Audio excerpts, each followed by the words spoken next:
नमस्कार मित्रों।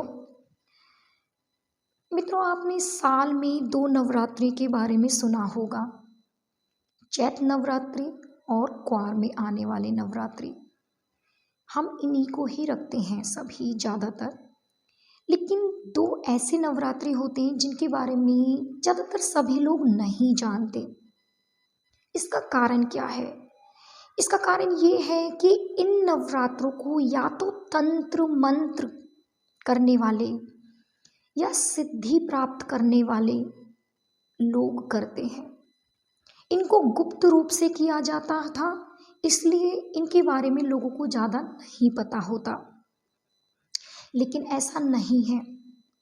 गुप्त नवरात्रि का मतलब होता है गुप्त रूप से अपनी इच्छा रख कर माता रानी के आगे वो नवरात्रि धारण करना, उनको करना।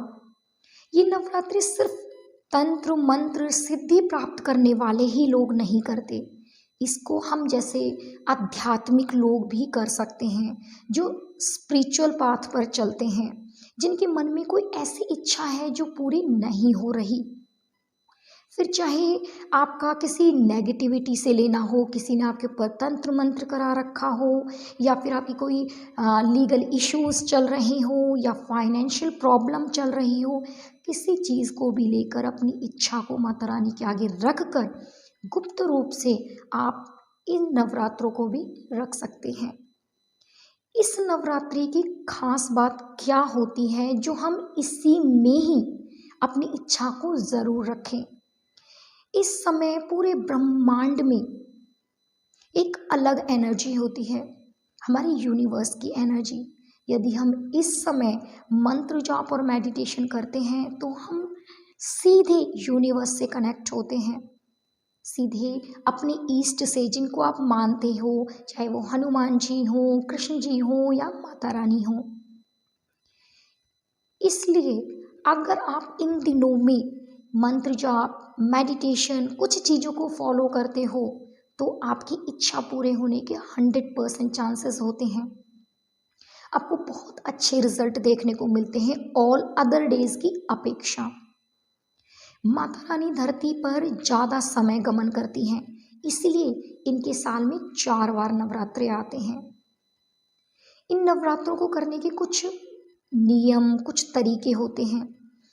अगर आप ज़्यादा भी कुछ नहीं कर सकते तो इसके लिए आप एक चौकी रखकर उस पर लाल कपड़ा बिछाकर 9 जगह आपके जो चावल होते हैं उनकी छोटी छोटी सी डेरी बनाकर उन पर कौड़ी रखकर तिलक, थोड़ा सा कुमकुम वगैरह उन पर चंदन लगाकर भी रख सकते हैं। माता रानी को चुन्नी उड़ाकर नारियल रख सकते हैं तो नारियल भी रखें, फूल चढ़ा सकते हैं, फूल चढ़ाएं।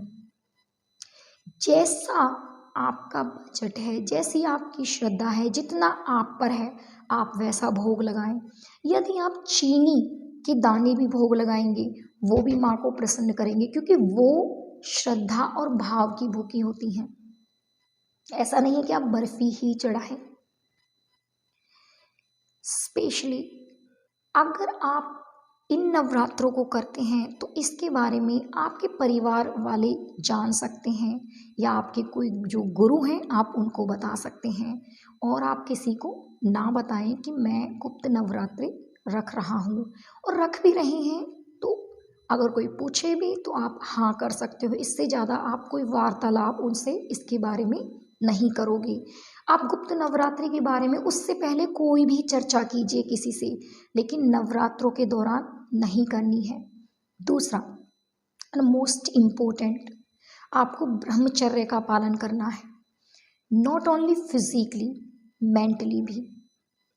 तीसरा, आपके अंदर कोई भी किसी अदर पर्सन के लिए कोई भी नेगेटिव थॉट नहीं आना चाहिए। सामने वाला सही है गलत है, आपको कोई भी जजमेंट नहीं देना है। पूरा टाइम, जिस टाइम भी आपको ध्यान आ जाए उस टाइम आपको मंत्र जाप करना है। 1 घंटा सुबह 1 घंटा शाम तो आपको करना ही है।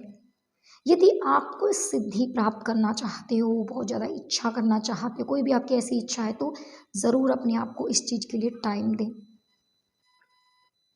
अगर मैं व्रत की बात करूं तो आप दिन में कुछ मीठा, फ्रूट कुछ भी ले सकते हो और शाम के टाइम नमक का कुछ भी खा सकते हो। हाँ, एक टाइम अन्न भी ले सकते हो, जैसा आप पे किया जाए। और आप चाहें तो बिना अन्न के भी फास्ट रख सकते हो। ये 9 दिन है, लेकिन ये साधना 11 दिन की होती है। जो साधना के साथ करना चाहते हैं, जो आध्यात्मिक पर्सन, जो हमारे साथ आध्यात्मिक स्पिरिचुअलिटी की शुरुआत करना चाहते हैं, अपने आत्मबल को बढ़ाना चाहते हैं, अपनी दिव्य दृष्टि को जागरूक करना चाहते हैं, अपने तपोबल को बढ़ाना चाहते हैं। ये गुप्त नवरात्रे 22 जनवरी से शुरू हो रहे हैं। इसमें कौन सा मंत्र जाप करना है, कैसे करना है और किस तरीके से हम क्या करें कि हम एक आध्यात्मिक सफ़र की शुरुआत हो जाए, आत्मबल हमारा बढ़े, हमें वो सिद्धि मिले। ठीक है, बहुत से तो अपनी दृष्टि जगाने के लिए भी ये चीज़ें करते हैं, जैसा कि मैंने कहा तंत्र मंत्र के लिए करते हैं। देखिए मित्रों, सतयुग एक साथ आपकी झोली में आकर नहीं गिरेगा। जैसे एक माँ से हमें एक बच्चा मिलने में, हमारे हाथों में उस शिशु को आने में 9 महीने लग जाते हैं, ऐसे ही सतयुग कलयुग जाएगा और सतयुग एक साथ आ जाएगा, ऐसा नहीं है। सतयुग सबसे सुंदर युग था हमारे चारों युगों में। कोई चोरी नहीं, कोई नेगेटिव, कोई गलत थॉट नहीं किसी के बारे में। बहुत ही सुंदर, एकदम स्वर्ग की तरह रहने वाला समय था वो। तो आप समझ सकते हो कि आज हम किस समय में रह रहे हैं और उस समय में और इस समय में कितना अंतर था। तो उस सतयुग को लाने की शुरुआत हो चुकी है। आप जैसे ही स्पिरिचुअल पर्सन उसके भागीदारी बनेंगे। यदि आप भी हमारे साथ इसके लिए जुड़ना चाहते हैं, इस आध्यात्मिक सफ़र की शुरुआत करना चाहते हैं, तो आप सभी का बहुत स्वागत है। मैंने अपने आध्यात्मिक सफ़र की शुरुआत गुप्त नवरात्रि से ही की थी और मंत्र जाप से ही शुरुआत की थी। तब ही मेरे रिज़ल्ट्स बहुत अच्छे मुझे देखने को मिले थे। तो यदि आप भी जो पहले से आध्यात्मिक सफ़र में हैं और गाइडेंस नहीं है, किसी तरीके के आसपास कोई बताने वाला नहीं है, या फिर जो सब कुछ होते हुए भी एक बेचैनी सी में रहते हैं कि मेरे पास सब कुछ होते हुए भी मैं एक संतुष्ट नहीं हूँ, सेटिस्फेक्शन नहीं है, वो क्या कमी है? वो कमी है आत्मा से जुड़ने की कमी, आत्मबल की कमी, आत्मसंतुष्टि ना होना, उस परमात्मा से ना जुड़ पाना। सिर्फ मूर्ति की पूजा करने से हम परमात्मा से नहीं जुड़ पाते। आपने देखा भी होगा कि आप बहुत पूजा पाठ करते हो, लेकिन उसके बावजूद भी दुखों में पड़े, मतलब एकदम दुखों में ग्रस्त हुए पड़े हो। आज भी आपकी ज़िंदगी में वही रोना धोना है। तो यदि आप भी हमारे साथ अपने आध्यात्मिक सफ़र की शुरुआत करना चाहते हैं, तो जो इस 22 जनवरी से गुप्त नवरात्रि शुरू हो रहे हैं, उसमें आप मेरे ग्रुप के साथ जुड़ सकते हो। गुप्त नवरात्रि में मंत्र जाप से शुरुआत। इसके लिए आप मेरे दिए हुए व्हाट्सएप नंबर पर मैसेज कर सकते हो, जो भी आप इच्छुक हो। इसमें हम क्या क्या करेंगे, कैसे करेंगे, उसके लिए मैं आपको, जो भी मुझसे कनेक्टेड होंगे, मैं आपको ज़रूर सारी इन्फॉर्मेशन दूंगी। उम्मीद करती हूँ कि आप समय रहते उन परेशानियों से बाहर आ जाएं और अपने आध्यात्मिक सफ़र की शुरुआत कर दें। हम भौतिक जगत में रहकर वो चीज़ें नहीं पा पाते जो हम आध्यात्मिक सफ़र में रहकर मिल जाता है, और उससे कहीं ज़्यादा मिलता है। वो चाहे आपका नेम फेम हो, या आपकी फाइनेंशियल प्रॉब्लम हो, या आपकी फैमिली से रिलेटेड प्रॉब्लम हो, या आपकी आत्मसंतुष्टि हो, या आपका परमात्मा से जुड़ना हो।